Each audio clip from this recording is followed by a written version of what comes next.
Hey, happy Saturday, everybody. It's Bob from Trade Genius, and I want to go through the largest ETFs, get a kind of a bigger picture here from the week and the week ahead. And the number one thing here was Brazil. Brazil has just been getting hammered, and look at it, it's just been on a downtrend line. And the yellow line here is it's basically it's 100 period moving average, and this is the moving VWAP, and you can see it diverged here. It's something really interesting I found is that most of my stocks, that the moving average and the moving VWAP are in sync. Yeah, algos aren't involved in this trading. It's pretty funny, but here we had a separation. That means that a lot of volume was coming in here, and it looks like it put in a bottom. And so now what we need to think about is there going to be a rotation back into the emerging markets here with the Fed meeting coming up next week. Be interesting to see. But these Latin American countries, these second tier and third tier nations from a currency standpoint are I think are in big trouble. So I wouldn't be jumping into them too quickly.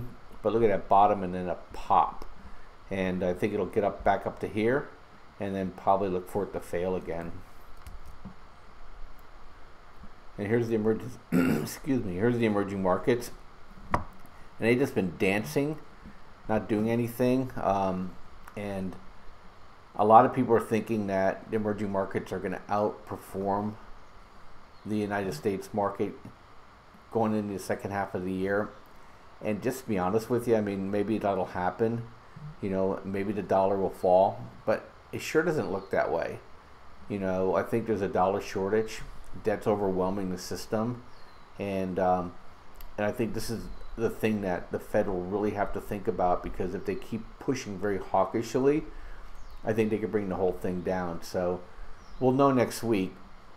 But if the Fed gets any kind of dovish, you can look for this to pop, okay? But you know, there's just not enough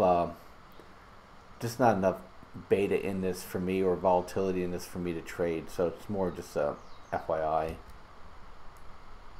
SPY has just been grinding, and I want to back up here and show you something pretty interesting. So here's the range that we've been in forever, and it poked its nose below here in February. Remember, this was the volatility when they crashed XIV. And it's just been dancing back and forth, and we're back in the up mode again. And this chart I have here is really dual moving averages, and you know, it popped up again, but we're really getting stretched. And my view is always 280 by the Fed meeting. It looks like we're going to get there. I fully expected more of a pullback. You know, I thought maybe, excuse me, I thought maybe we would get it on Wednesday, Thursday, and they pushed it Wednesday, and then they pushed it down a little bit Thursday, and overnight Friday, you didn't even see it in the chart here. Friday overnight in the futures market was pretty interesting, and then they bid it up all day Friday. So I wouldn't be surprised to see maybe a push to 280 on Monday, and then we'll see where we go. And then I'm absolutely looking for a sell the news event, but we're definitely going to get to the top of this rectangle. It just seems they're going to try to push to at least double top this thing. And a lot of people are thinking 310, 315. Smarter people than me that are running the numbers from a fundamental standpoint, and from basically, you know, all the buybacks, they're just taking float out of the market. We'll see. I take it a week at a time. But I'm prepared now. I bought some day traded some calls on Friday, and I have puts out for 2 weeks, and we'll see if it if this pans out for me. You know, financials, they're anticipating the Fed raising interest rates and making them more profitable. I just think it's absolutely crazy. You know, they're trading one set of good guys to the other set of bad guys. I mean, the default rates are starting to get out of control, and you know, the banking system, I think, is going to be in big trouble when cryptocurrencies and these tokens start getting embedded into the fabric of the economy, some of the bank's most profitable areas are simply going to go away, and they just can't rely on banking alone. That's why I think they're trying to change the Glass-Steagall Act so that they can get more freedom of trading and banking, because they know their business models are screwed. And if anything, politicians are protecting the banks and trying to keep them as profitable as long as possible. And but I don't think it's working. So right now we're in an upswing, and we just got another dual basically direction confirmation here, but we'll see where it goes. It has to cross over here for me to think the financials are going to break out, and I don't think they will. The Qs have just been grinding along, just amazing. But this isn't that big of a move considering this is where all the Momo stocks are sitting in. But you just can't short this beast. Although on Thursday it started getting a little hinky, and I'll show you some of the big fangs here in a minute. I think there's rotation coming out of these, and they're going to roll into commodities.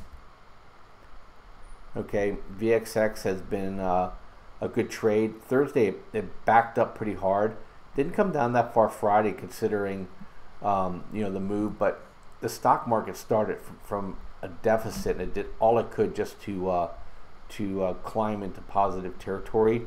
Next 3 days, you stay away from the VIX. It's going to it's anticipating the uncertainty around the Fed. And then depending on what it does, if it gets anywhere up to here, then I think it'll be a good chance to take this thing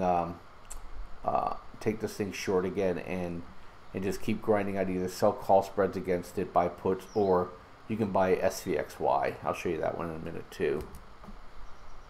Okay, that's more emerging markets, more volatility. IWM has been the big performer here, and it's just been on a grinding machine. And if you think it's overbought, which I do, but you don't want to short it, you can sell put spreads against it. I would sell it below the moving average here, and then that way not sell put spreads, put credit spreads. But this Thursday here is pretty interesting. Both the Qs and IWM have not crossed above that, and but SPY did, so it might be a rotation change going on here. Okay, so this is a tell here. This is XLP. This is the consumer staples. And if you're looking for a place to hide out, and you want to make 5% on your money, I would be a buyer here. And got bounced off the VWAP. This is one of the things I like to look for. It bounced off the VWAP. Money flow flipped up. Look, this is the percent of 52-week high, percent of 90-day high, and then we also have a money flow confirmed, and now we have the direction of the moving averages confirming too. So you have a nice move here. So I would probably stay in the trade and look a chance for 53.48 area, and then my stop would be following these volatility stop dots. Okay, so I'd be 50.25 area, but this is a good trade if you're a conservative trader. Now this is interesting because this is energy. Energy's gotten pounded down pretty hard here, but it's really fighting along the VWAP here. And I have a stock that I'm in now that seems to be trying to climb back too. I don't think we can count energy out. Too much big money's in there. A lot of people are thinking it's going to fall back into the mid-50s. If it does, then we have a lot of other issues in front of us. But for right now, neutral on energy, but it's bouncing off its VWAP, and we'll see where it goes. But this is a hell of a run right here, so it's going to need to digest that. And summertime is not a time to buy energy. Get away to the fall. China had a really nice move here. It broke down Thursday. I'll stay away from it, but some of the Momo names in China have just been going absolutely crazy. But you know, one thing you have to keep an eye on, let's pull back here a little bit on China, is that, you know, is it putting in a shoulder, a head, a shoulder, and if it does, you know, you got a 10% move here coming. So just keep an eye on this one here. I may take a shot at it if I get this to turn up and this to turn up, but it definitely broke back up above the VWAP, and it made a nice run. But I don't know if it's going to kind of do this again, or if we're going to get a push higher. But definitely if it breaks above like 49 area, 48.90, is I think you can take a flyer on it to see if you can get a 10% move on it. Okay, we talked oil. Oil itself is struggling, so I'd stay away. You know, it could still put in a new low here. GDX, we're in GDX, and not surprised they're holding it, but they can't sell it off either. And I think if any dovish news comes out of the meeting next week, GDX is going to fly. That's why I'm holding it. I got my dust puts, and I hold my silver miners. I'm staying with them. Most undervalued asset out there, silver miners. And the home builders, this is definitely purely a technical move here. And I don't know if it's anticipation of interest rates coming back down a little bit, but that's absolutely a squeeze. And you know, that's getting a little overbought here. And I think I will now flip over to show you some of these FANG stocks. Look, Apple here. Apple absorbed this whole move. Moving average and VWAP has come back up to it again. I would not discount Apple making a move to the $1 trillion mark. And that's probably the ring the bell to get the heck out of the stock market if Apple crosses the $1 trillion mark. But you know, if you're ready to trade this or you want to trade calls with it, is that I'd wait for the moving averages to turn back higher again, and you can take a shot at it. Money flow still digesting, or this is as close as it's going to get, and it's going to start falling apart. Fundamental news on this: they're cutting back order shipments, but Apple plays these games a lot. They tend to try to tamp down expectations and beat them. So that's why I don't really listen to the news. I'm just looking at the chart, and the chart still is pretty bullish. Here's Microsoft. Microsoft looks pretty bullish. Again, they have to start popping over this Thursday high here. Okay. Here's Facebook. Facebook the same way. Looks a lot like Apple. Okay, and then Twitter. We had a nice run with Twitter. I don't normally trade the FANGs, but I traded this one, and just had a really nice trade with it. Of course, I sold it hours before they announced during the S&P, but it hit my signal. I made a lot of money on the trade, so I'm not really complaining. You know, I caught the move probably from 31 to 37 area. I just missed this last big burst. But you know, when you're trading these things, sometimes they'll turn against you pretty fast, and especially if you use options, your premium get wiped out in a heartbeat. Here's SVXY. Okay, this thing's just grinding along, and you know, if you like to trade volatility, is that this is a downtrend line, and it's really interesting to me.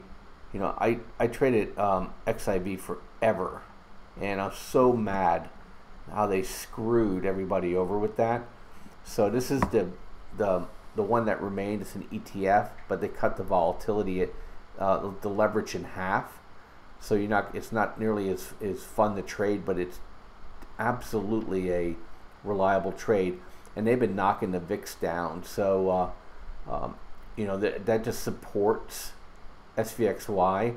So you know, if you want to trade this thing, you know, this is too quick to jump around on this thing, because it want to grind higher. You know, anytime this thing pops over the moving VWAP or these trend dots, I would even take SVXY out to a daily to trade it. And here was the day of infamy right there. But you know, if you look at this from a daily standpoint, is that you know, you'd have bought here, and then you'd have bought here. And so, you know, these are nice 1 to 2% a month grind now. And if you add options to it, you know, you can leverage that out probably another 3 to 4x. So just FYI on SVXY. And then the only other thing I'm trading two things on a Momo standpoint here. I'll point them out to you since I have your attention. Is let me go out here a little bit more. Okay, so I think Roku is a great opportunity, and Roku's putting in a huge base, and every time they've been selling it off in the morning, it's been coming back. It's been coming back in the afternoon. So I'm looking for this gap to get filled right here. Okay, for sure. And I think it's going to do it. This is definitely money coming into this thing, and they're looking for any place they could squeeze people. The short interest on this is 14%, and so I'm in it. I'm holding firm on it, and I want to take advantage of this. Just like what I saw with Twitter, this seemed to be an opportunity, and I'm taking it. And then from a healthcare standpoint, I like Fold. Okay, so it's going to get an FDA look this summer, and they have orphans vaccinations and orphan medicines. That means that, you know, these are medicines that don't have big followings, and they're diseases that have very low percentage of the population to have them. They have approval everywhere in the world except for the U.S. and Taiwan, so it's really just a matter of time before it gets approved here. And a lot of people are thinking this thing could pop to 50, and so that's got my attention. And I'll stay in this thing as long as I can, you know, keep it above its moving average. And then if I get kicked out, I'll buy it back again. I already had one nice trade on it here. I'm back in it again, and I'm looking to have this thing launch. And then one more just for you to keep in your pocket. And finally coming back down. This thing is EOLS, and they're making the Botox, the new and improved Botox. They're going to take it out of the hide of Allergan. And look at this run, okay, from 7 to 40, okay? And, you know, so I have a friend that was an executive with the parent company of this before they spun it out. And he was pounding the table on this thing. He goes, hey, when this thing goes, it's going to be a monster. And he sure was right. And it came down here. The FDA didn't approve it, but they're approved in other countries, and the rejection was more process related. And I think people saw that as a good guy. So I'm going to look to start adding in if it gets here below 20, and look to take this thing out. It could go to 100. And then on the other side of that is Allergan. Allergan squeezing. If you notice, it did the opposite of EOLS.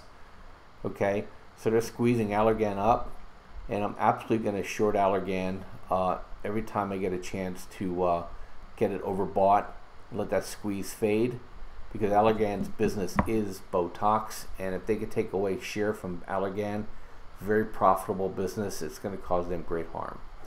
Anyways, Bob from Trade Genius. I'll do some more videos later in the weekend. Thanks for listening, and have a good one. Bye-bye.